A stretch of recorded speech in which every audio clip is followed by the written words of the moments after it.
So you have your unknown unknowns, and then you have your you have the unknowns that you actually encounter in the world, like the mystery of your romantic partner when you have a fight with them. It's like, well, we're having a fight, so who the hell are you? I mean, you're not the absolute unknown because I know something about you, but you're the unknown as it's manifesting itself to me right now, right? And then there's the known that we inhabit, and then there's the knower. And the known is given symbolic representation, as far as I've been able to tell, in patriarchal form, in the form of male deities. And the unknown, as you encountered, is given feminine form. So we won't get into that too much, but if you're interested in that, you could look at my Maps of Meanings lectures, or maybe take a look at the book. But I think it's a good schema for religious archetypes. I've worked on it a long time. It seems to fit the Jungian criteria quite nicely. It maps nicely onto Joseph Campbell's ideas. He got almost all his ideas from Jung, however. And it also makes sense from a biological and an evolutionary perspective, as far as I can tell. That's a lot of cross-validation, at least in my estimation. So, okay, so back to the hierarchy of dominance. Well, let's take a look at it a little bit. So, I'm quite enamored of lobsters, as some of you might know,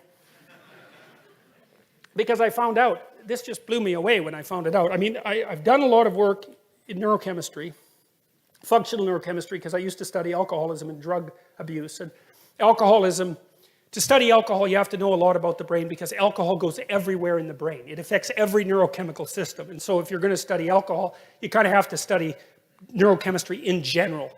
And so I did that for quite a long time. I really got enamored of a book called The Neuropsychology of Anxiety by Jeffrey Gray, which is an absolute work of genius, although extraordinarily difficult. Like I don't know how many references that book has. It's like, must be 1,000. And Gray actually read them. And worse, he understood them. And then he integrated them into this book. And so to read it, you have to really master functional neurochemistry and animal behaviorism and motivation and emotion and neuroanatomy. Like, it's a killer book, but man, it's really rich. And it's taken psychologists about 40 years to really unpack that book. But one of the things I learned about that was just exactly how much continuity there was in the neurochemistry of human beings and the neurochemistry of animals. It's absolutely staggering. It's the sort of thing that makes the fact of evolution something like self-evident.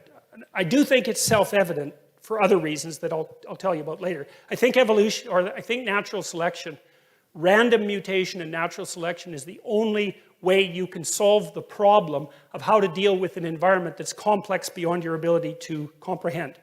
I think what you do is you generate endless variants, because God only knows what the hell's going to happen next. Almost all of them die because they're failures, and a couple propagate. And the environment keeps moving around like a giant snake. You never know what it's going to do next. And so the best you can do is say, well, here's 30 things that might work, and 28 of them are going to perish.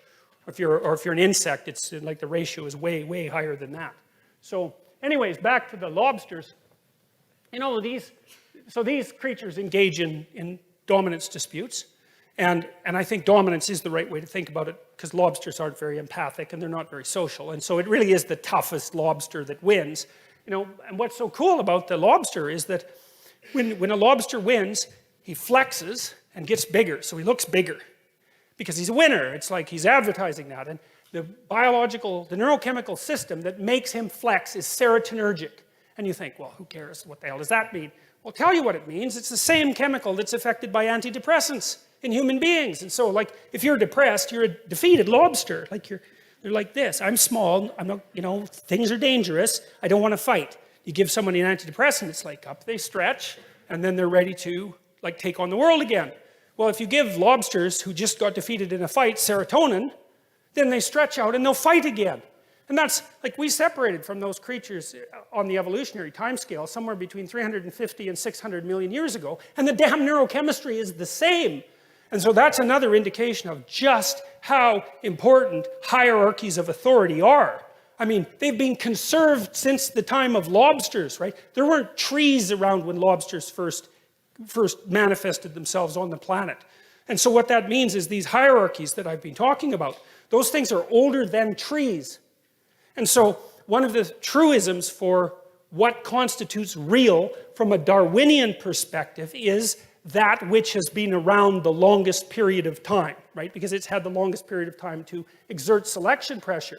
Well, we know we evolved and lived in trees, something on the order of 60 million years ago. We're talking 10 times as far back as that for the hierarchy.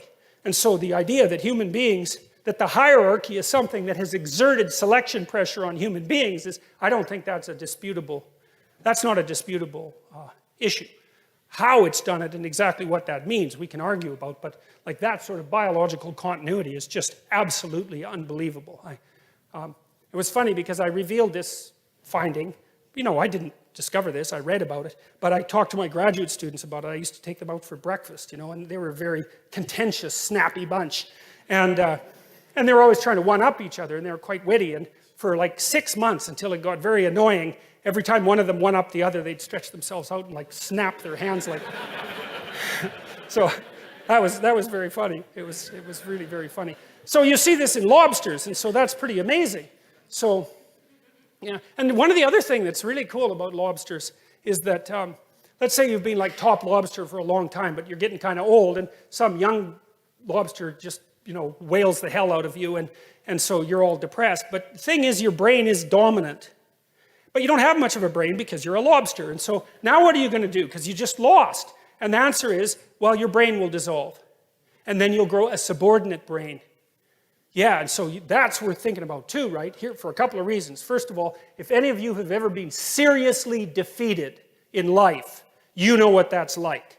It's like it's a death, a descent, a dissolution, and if you're lucky, a regrowth, and maybe not as the same person. That's what happens to people with post-traumatic stress disorder, right? Their brains undergo permanent neurological transformation, and they then inhabit a world that's much more dangerous than the world that they inhabited to begin with. But we also know, too, if you have post-traumatic stress disorder or depression, that your hippocampus shrinks, right? It dies and shrinks, and you can sometimes get it to grow back. Your hippocampus shrinks and your amygdala grows.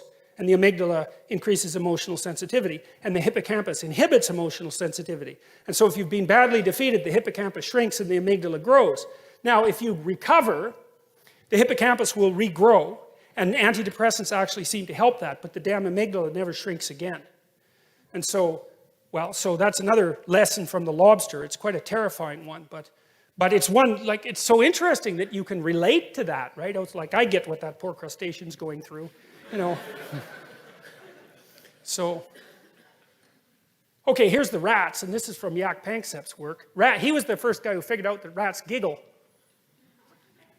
And you might think, well, what kind of stupid thing is that to study? It's like $50,000 research grant for giggling rats, you know. So, but he discovered the play circuitry in mammals.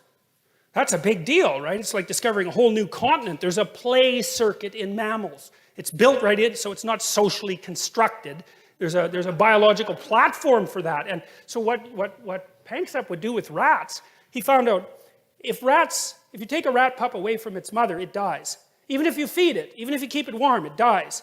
Now you can stop it from dying by taking a pencil with an eraser on the end and massaging it, right? Because rats won't live without love. And the same thing happens to human babies. And we saw that in Romania when there was that catastrophe after Ceausescu in the orphanages, where the orphanages were full of unwanted babies because Ceausescu insisted that every Romanian woman was constantly pregnant. So the orphanages stacked up with unwanted babies, and lots of them didn't even have names. And they were warehoused. Warmth, shelter, food. Devastating. Lots of them died. Most of them died before the first year. And the ones that didn't die were permanently dysfunctional, because you have to be touched if you're a human being. It's not an option. You have to be played with. It's not an option. It's part of neurodevelopmental necessity. And you have to also play fair. So, because otherwise you produce a very disjointed child who isn't able to engage in the niceties of social interaction, which is continual play in some sense, and reciprocity. So what Panksepp did with his rats, he noticed that male rats, juveniles, really like to wrestle. And they wrestle just like human beings wrestle. They pin each other, for crying out loud. It's like that rat has just lost. He's down for a 10 count, right? And so what you do is you take juvenile rats, and you can find out that they want to play, because you can attach a spring to them, and then they'll try to run, and you can measure how hard they're running by how hard they're pulling on the spring, and then you can estimate how motivated they are. And so you can find out that a nice, well-fed rat who doesn't have anything on his mind will still work hard to play to enter an arena where he's been allowed to play before. He'll work for that. So then you think, well, the rat's motivated. So the two rats go out there and they play. And so they're playing like dogs play. And everyone knows what that looks like. If you have any sense about dogs, they kind of go like this. And kids do that. And maybe you do that with your wife if you're going to play with her a little bit. My poor wife, man, when she had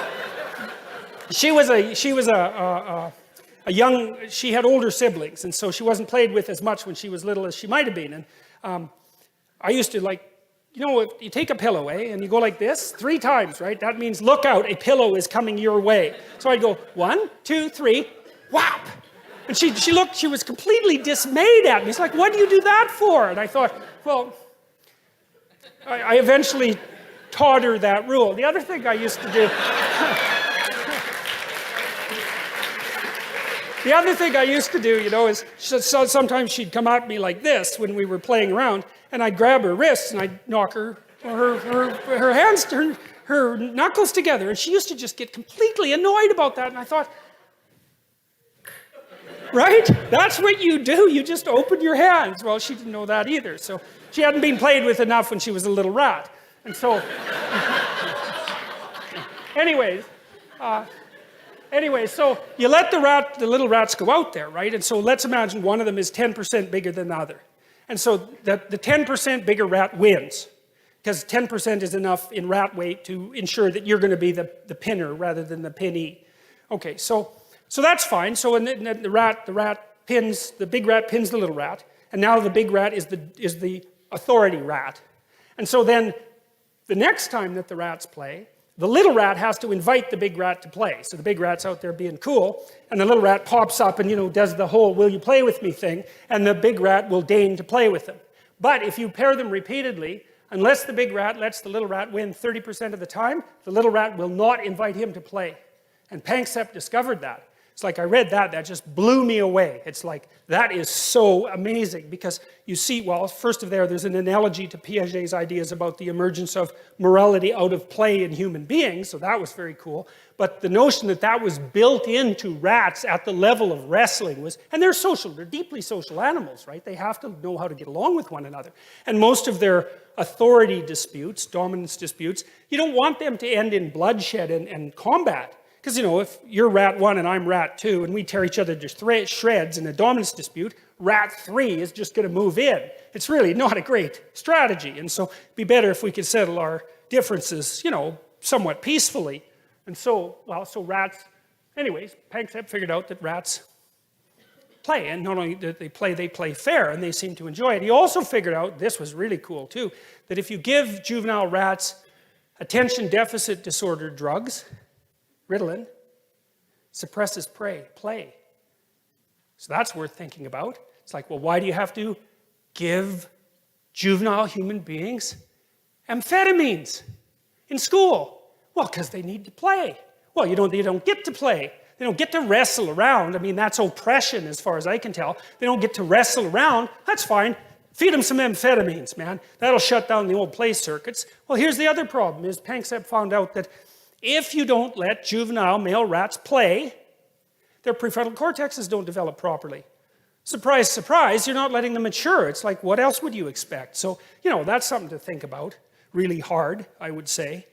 So there's some wolves going at it. Well, not exactly. There's some wolves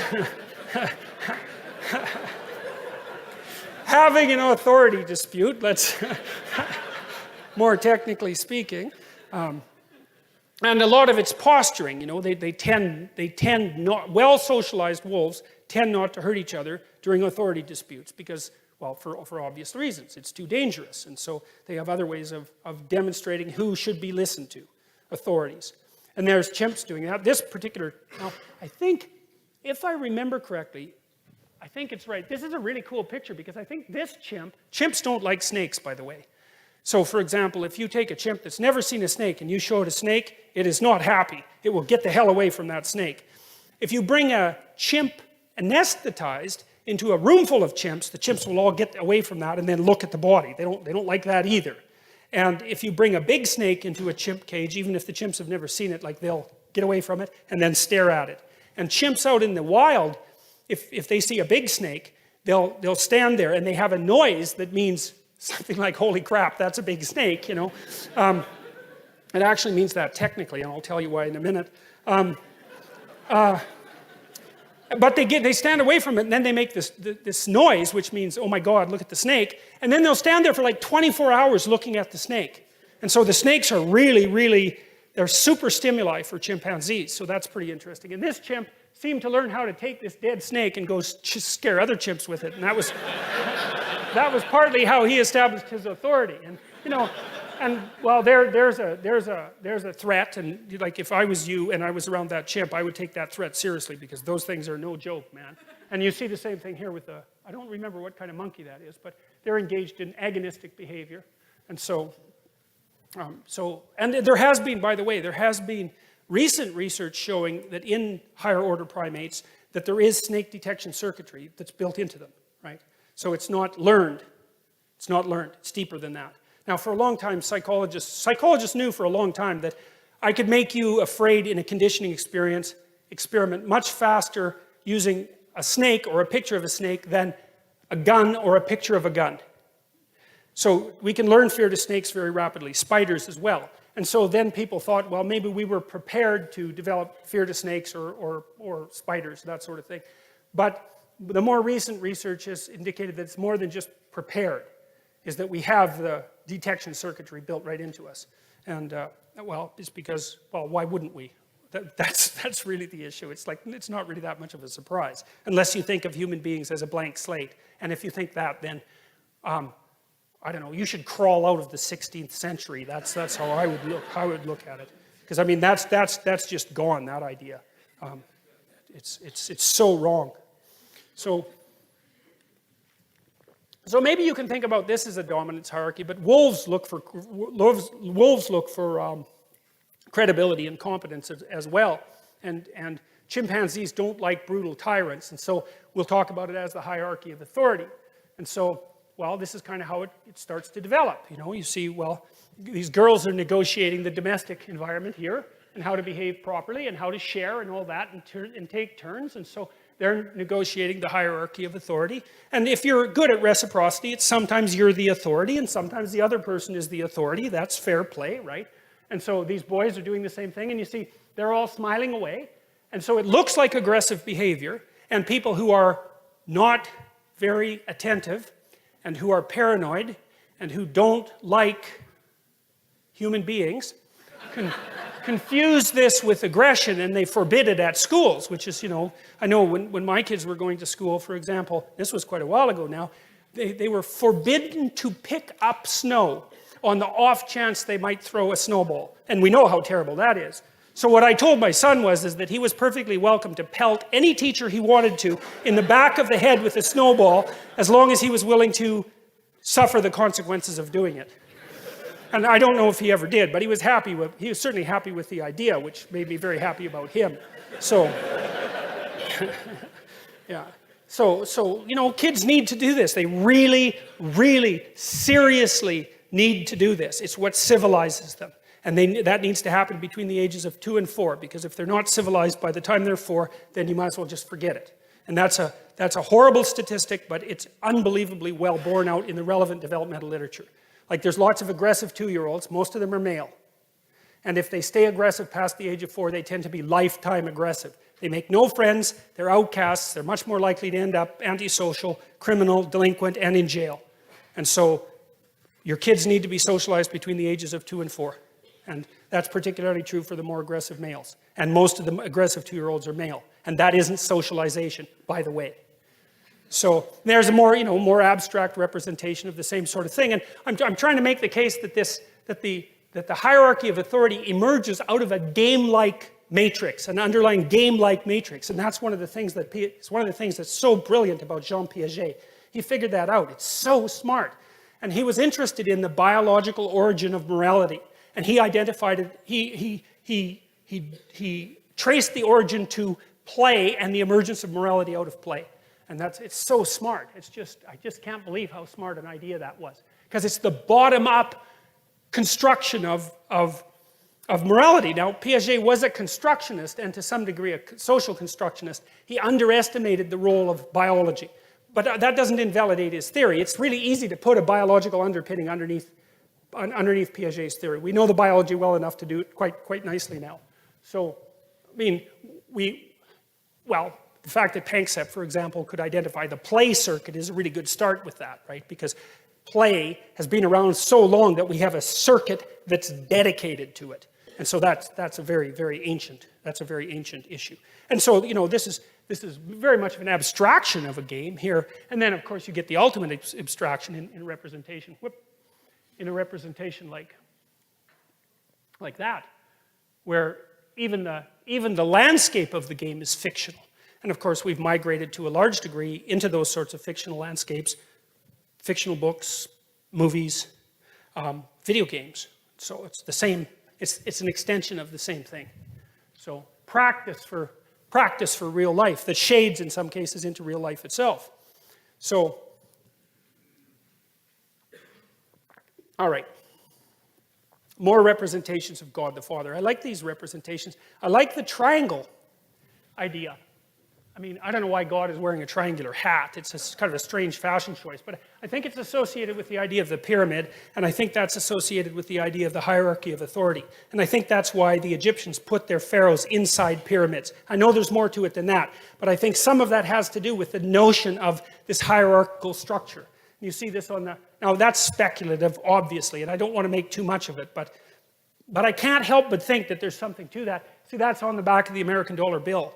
I like that a lot. That's like the Eye of Horus from the Egyptians. And so the idea here is something like, at the top of the hierarchy is something that is no longer part of the hierarchy, right? So if you move up the hierarchy enough, what happens is that you develop the ability, as a consequence of moving up that hierarchy, to be detached enough from the hierarchy so you're no longer really part of it, and so that you can move in all sorts of different hierarchies. And the idea here is that the thing that you're really developing is the capacity to pay attention. And I would say, from a mythological perspective, the one thing that seems to compete with the idea of the spoken word as the source of the extraction of habitable order from chaos is the eye, is the capacity to pay attention. So Marduk, for example, the Mesopotamian creator god, who emerged in the hierarchy of Mesopotamian gods and came out at the top, right? He was the victor of the gods. He had eyes all the way around his head, and he could speak magic words. And I really like that. I really like that idea. And the Egyptians developed that idea too, because their god Horus was the eye. Everyone knows the Eye of Horus. That image is so compelling that we still know about it. Everybody has seen the Eye of Horus with a really open pupil. And what the Egyptians learned was that the open eye was what revivified the dead society. It's so smart. So what do if your life isn't in order? Bloody well pay attention. And that isn't the same as thinking. It's a different process. Paying attention, thinking is like the imposition of structure in some sense. I know I'm oversimplifying, but paying attention is something like watching for what you don't know. And so, like, one of the things I often recommend to my clinical clients if they're having trouble with a family member is, number one, shut up. Don't tell them anything about yourself. And I don't mean in a rude way, it's just like, no more personal information. Number two, watch them like a hawk and listen. And if you do that long enough, they will tell you exactly what they're up to. And they will also tell you who they think you are. And then you'll be shocked because they think you're something, generally speaking, that's not like what you are at all. And when they tell you, it's like a revelation to both of you. But attention is an unbelievably powerful force. And you see this in psychotherapy too, because a lot of what you do, and in any reparative relationship, is really pay attention to the other person. Pay attention and listen. And you would not believe what people will tell you or reveal to you if you watch them as if you want to know, instead of watching them so that you'll have your prejudices reinforced. That's usually how people interact. It's like, I want to keep thinking about you the way I'm thinking about you, and so I'm going to filter out anything that disproves my theory. That's not what I'm talking about at all. It's like, I'm going to watch you and figure out what you're up to. Not in a rude way, none of that. I just want to see what's there. And that'll be good for you, probably, and also be good for me. And so, so that's the idea that, climbing up a hierarchy of authority can give you vision, and that vision can transcend the actual hierarchy. And I think that's also the That's the metaphysical space that an artist occupies. Because artists really aren't in a hierarchy. They're outside of hierarchies. You've watched The Lion King, most of you? Yeah. That's Zazu, you know, the little bird that's the eye of the king. That's the same thing there. So, and that's echoed in this idea as well. So well, that's some more ideas of hierarchies, same idea. This is, right, gold, silver, bronze. Why gold? Gold is the sun. Gold is pure, right? And so the idea is that the thing that's at the top of the hierarchy is incorruptible, because gold doesn't mix with anything else, right? It's this sort of metal that doesn't ever become corrupted. It's a noble metal. It doesn't become corrupted. And so it shines like the sun, and it's associated with what's ever at the top of the hierarchy. And the gold medal is a disc, like the sun, and it's awarded to those people who've occupied the top position and who are manifestations of the ideal. And here's I'll tell you a quick story. So imagine that you're watching an Olympic contest. I found this happens to me very often with gymnastics, because the gymnasts are so absolutely unbelievable, you know. So you watch a gymnastic performance, and the person's out there bouncing around like,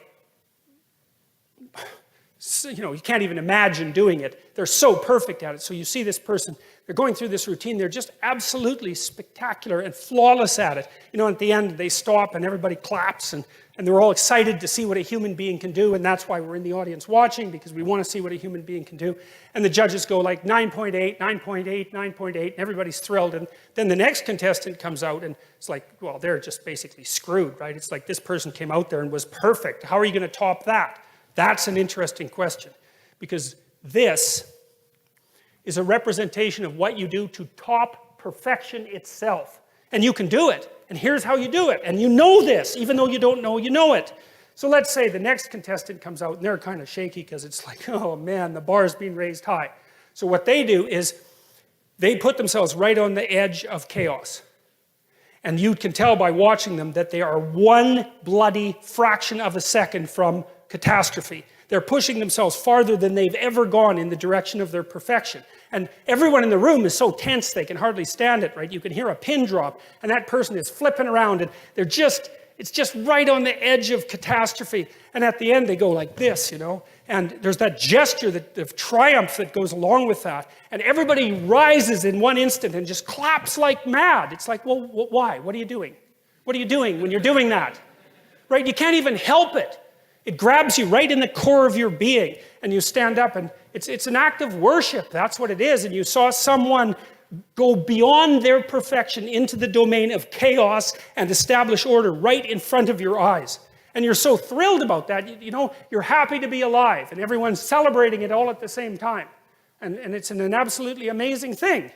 And that's what, well, sometimes that's what this represents, and sometimes that's what this represents. And that's what we're trying to get at, because that's at the pinnacle of the hierarchy, right? Not only are you doing what you should be doing, but you're doing it in a way that increases the probability that you'll do it better the next time you do it.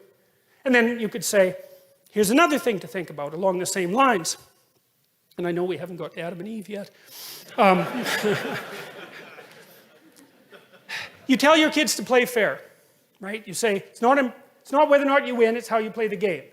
And you say that and you don't really know what you mean. You feel kind of stupid saying it even though you know it's true. And your kid looks at you like there's something wrong with you because he doesn't know what you're talking about either. But you know it's true. And so here's why it's true. Life isn't a game.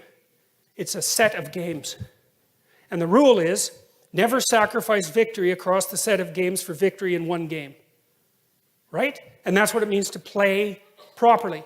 You want to play so that people keep inviting you to play, because that's how you win, right? You win by being invited to play the largest possible array of games. And the way you do that is by manifesting the fact that you can play in a reciprocal manner every time you play, even if there's victory at stake. And that's what makes you successful across time. And we all know that, and we even tell our kids that, but we don't know that we know it.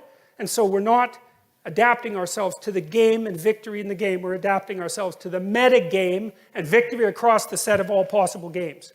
And that's what that's exactly what, as far as I can tell, that's exactly what this is aiming at too. That's the same idea, that there's a mode of being that transcends the particularities of the localized contest. That's the other way to think about it. And to act morally is not to win today's contest at the expense of the rest of possible contests. And again, I don't see that as something that's arbitrary. It's not relativistic. There's an absolute moral stance there, and everyone recognizes it. And I also think it's the key to success. And I would also say it's very much akin in a strange way. Like the person who is the master at being invited to play the largest possible number of games is also the same person. I haven't quite figured out the precise relationship between these two, is also the same person that goes out forthrightly to conquer the unknown before it presents itself as the enemy at the door. They're the same thing. Now, I haven't figured out why that is exactly, but well, I'll figure it out eventually, and when I do, I'll tell you, well, if you're interested. So, okay, so here's some other ideas of God as hierarchical authority figure. So strip the religious preconceptions off what you observe and just look at what you see. Well, look, there's primate looking upward at dominant figure. That's what you see there. Now, it's very interestingly symbolically represented because you have God the Father there with the cross. And I think what that means, as far as I can tell, is that there's a recognition there in the image that the person who's most dominant is the one has the most authority, is the one who's voluntarily accepted the suffering that's part of being. And that's what that picture represents. It's like the authority holds that and says, this is what you have to accept. And that transfixes the viewer because of the fact that it's true. And you think, well, is that true? Okay, well, think about it this way. Do you like brave people or do you like cowards? Well, that's pretty straightforward. And what's the ultimate act of bravery? It's to come to terms with the fact that you're mortal and limited and to live forthrightly regardless. Well, obviously, that's at the core of what's admirable. And why would we presume that that's not the case? We act as if that's the case. It's what everyone dreams and wishes that they could do. I mean, assuming that, you've dispensed with the idea that you're going to be immortal, I suppose that might be worth wishing for too, or perhaps not. Immortal is a very long time. But you certainly want this, and that image says, well, this is what you should be. And we've got that same opening into the sky going on in that image that I showed you before. It's like this is a transcendent truth that constantly remanifests itself across time and space. And Jung would say, it's built into your psyche, that image. Now, there are elements of it that are culturally constructed. It wouldn't necessarily have to be the cross, although the cross is a very old symbol. It's far older than its use in Christianity, and it's been used in many, many religious representations. But that echoes, the soul echoes with that, and then there's Moses up there on the mount receiving the law. And so we'll talk a lot more about that when we get to Exodus. But if we get to Exodus. So, well, look, where does it happen?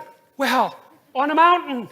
Well, that's a pyramid. That's up, right? That's up. It's up. It's up in the stratosphere. It's up in the sky where you look upward, okay? And then, so what's happening to Moses? Well, here's a bit of a clue, as far as I can tell. I figured this out partly, again, by reading Jean Piaget, because one of the things that Piaget said about kids was that they first learn to play a game, but they don't know what the rules are.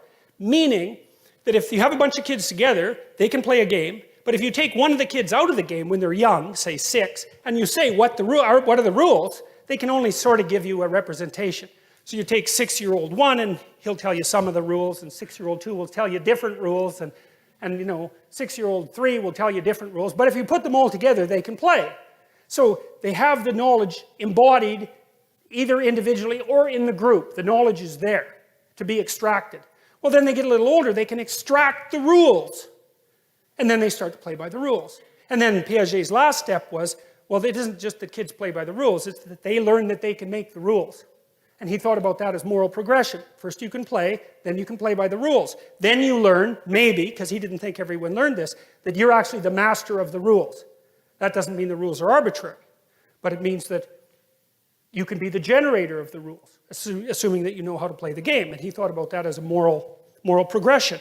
And then I thought, well, that's exactly what happened to Moses in the story of Exodus, because Moses is out there leading all those Israelites around, and they don't have a law, they don't have a lawgiver, they have a tradition, And they're all like crabby because, well, they're in a desert. It's like they were in a tyranny, but now they're in a desert. It's like, that's no improvement. So they're really getting pretty bitchy about it. And so they're worshiping false idols and having one catastrophe after another.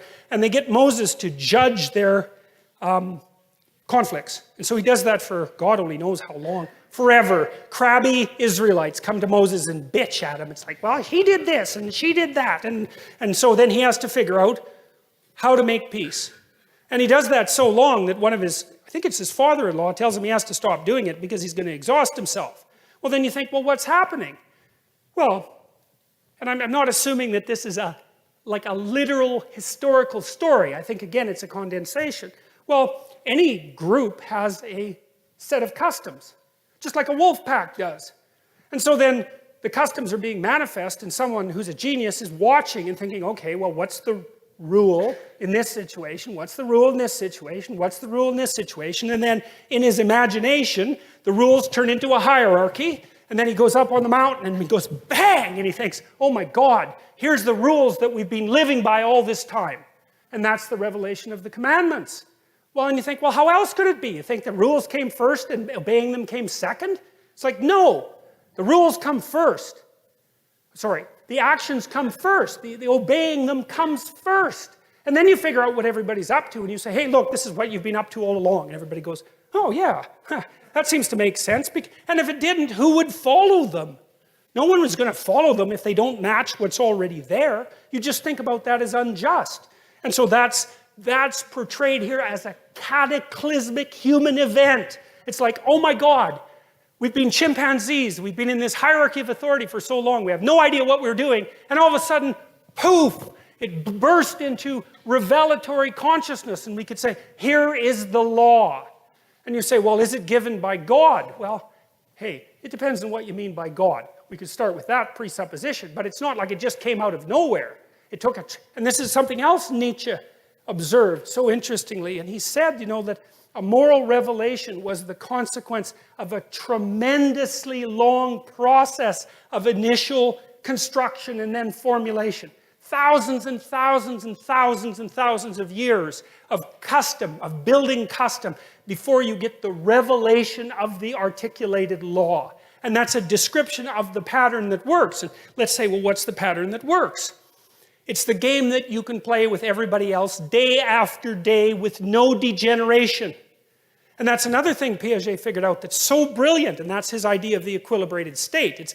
It's an extension of Immanuel Kant's idea about the universal maxim, right? Act in a way so that each action could become a universal rule. That was Kant's fundamental moral maxim, and Piaget put a twist on that. He said, no, that's not exactly it. It's act in such a way that it works for you now and next week and next month and next year and 10 years from now.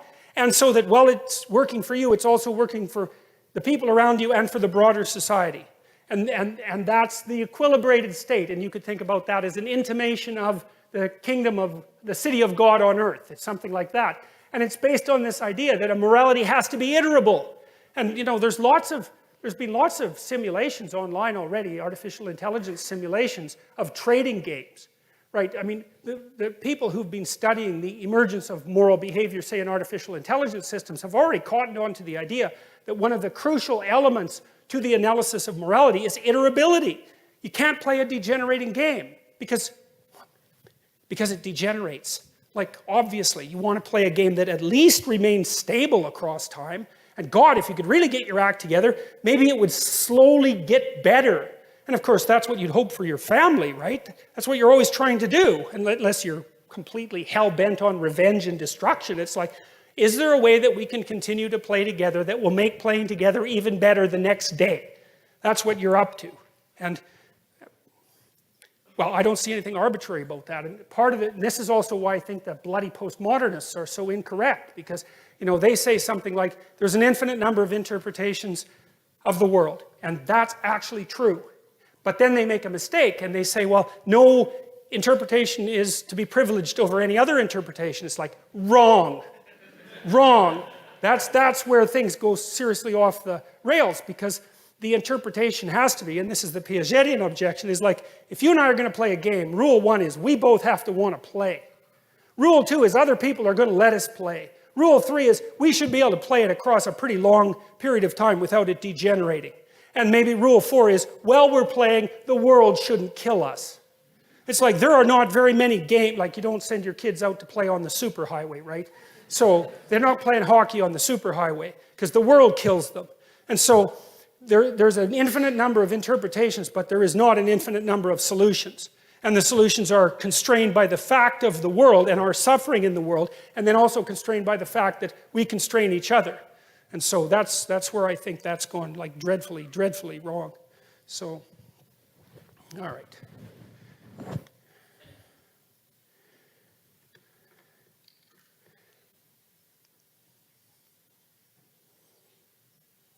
It's really fun to look at these old pictures once you kind of know what they mean. You know, at least that's what I've discovered, is that once I kind of understand the underlying rationale for, I mean, someone worked hard on that. That's an engraving, right? They took a long time making that picture. They're serious about it. And when you understand what it means, you know, all those people, they're prostrate at the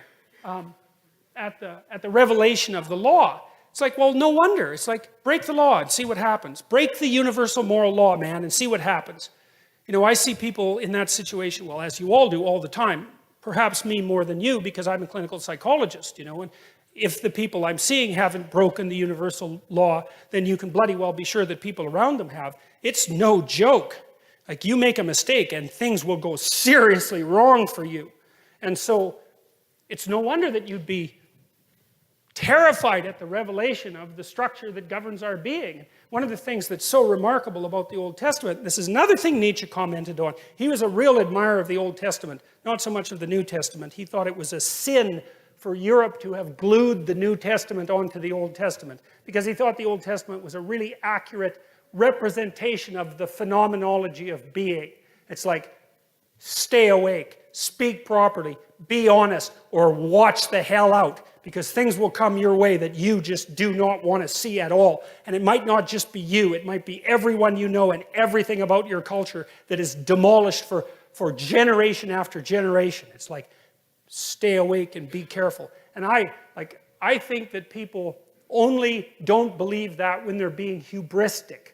And I think that most people know that deep in their hearts. You know, when you get high on your horse, that happens fairly often.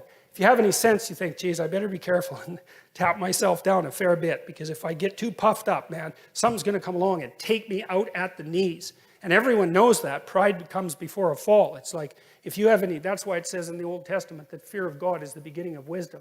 It's like, I've never, in all my years as a clinical psychologist, and this is something that really does terrify me, I have never seen anyone ever get away with anything at all, even once. You know, there's that old idea that God has a book, you know, and keeps track of everything in heaven. It's like, okay, you know, maybe it's not a book. Fine. But that is a really useful thing to think about, because, well, maybe you disagree. Maybe you think people get away with things all the time. I tell you, I've never seen it. What I see instead is that thing happens, right? Someone twists the fabric of reality. And they do it successfully because it doesn't snap back at them that moment. And then like 2 years later, something unravels. And they get walloped and they think, oh my God, that's so unfair. And then we track it. It's like, well, what happened before that? This. Well, and then what? This. And then what? This. And then what? Oh, this. Oh, that's where it went wrong. It's, yeah, because you can't twist the fabric of reality without having it snap back. It doesn't work that way, and why would it? Because what are you going to do? Twist the fabric of reality? I don't think so. I think it's bigger than you. You know, and I think that one of the things that really tempts people is the idea that, well, I can get away with it. It's like, yeah, you try. You see how well that works. It's like you get away with nothing. And that is the beginning of wisdom. And it's something that deeply terrifies me. And, you know, ever since last September, when I came to more like broader public attention, one of the things, I've been terrified of making a mistake, because I certainly know I'm more than capable of making a mistake. And thank God so far, either I haven't made one or no one's found out about it. So, but it's like, you know, we walk on a very thin and narrow edge. And we're very lucky when things aren't degenerating into chaos around us or rapidly moving to far too much order. And it's not an easy thing to stay on that line. And you can tell when you're on that line because the things are deeply meaningful and engaging when you're on that line. But if you're not existentially terrified about the consequences of wavering off that, then you are truly not awake. So, and that's what I see in this picture. You know, it's like, look out, man. Because there are rules. And if you break them, God help you.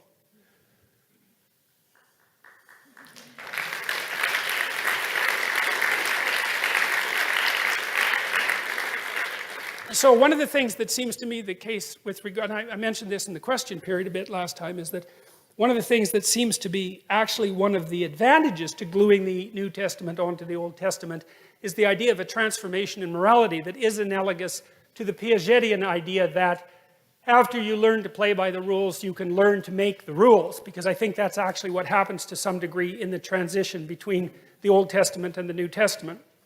Because in the Old Testament, most morality is prohibition. Here are things you shouldn't do. It's like, you know, fair enough. And that's a lot of what you do with your kids. Don't do this, don't do this, don't.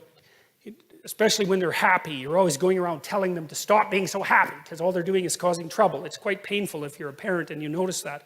But the first morality is prohibition, right? Control yourself so that you don't cause too much trouble. And then maybe if you get that down and you're good at it, then the next thing is, well, once you're disciplined, then you can start working towards something that's a positive good.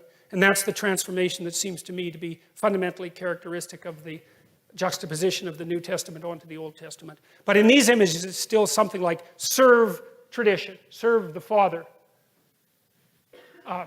psychologically speaking. Support the tradition, because you live on it. There, in an old Mesopotamian story, the Enuma Elish, which you can read about if you're interested in, the original gods, who are really badly behaved, they're like 2-year-olds. In fact, they're a lot like 2-year-olds. They kill the primordial god, Apsu, who's the patriarchal god. They kill him and try to live on his corpse. Well, that's what we all do, right? Because we live on the corpse of our ancestors. You could say we live on the corpse of our culture. It's dead. And that's not a great place to live, so you have to keep revivifying it so the damn thing, you know, stays active and awake. You stay on the corpse for too long, and then the devil or the demon of chaos comes back, and that's what happens in the Mesopotamian story. It's like, don't be thinking that you can stay on the corpse of your ancestors for too long without contributing to the revivification of the system. Because the chaos that all of that holds at bay will definitely come and visit you. And you see that in stories like The Hobbit. You know, hobbits, they're nice, they like to eat, they're kind of fat, they're short, they're not very bright, you know, they're hubristic. They have no idea what's out there in the broader world. They're protected, if you remember, by the Striders, who are the sons of great kings, who look like tramps. They have nothing but contempt for them. They patrol the borders and keep the bloody hobbits safe. But out there in the periphery, all hell is brewing and chaos is generating and forming.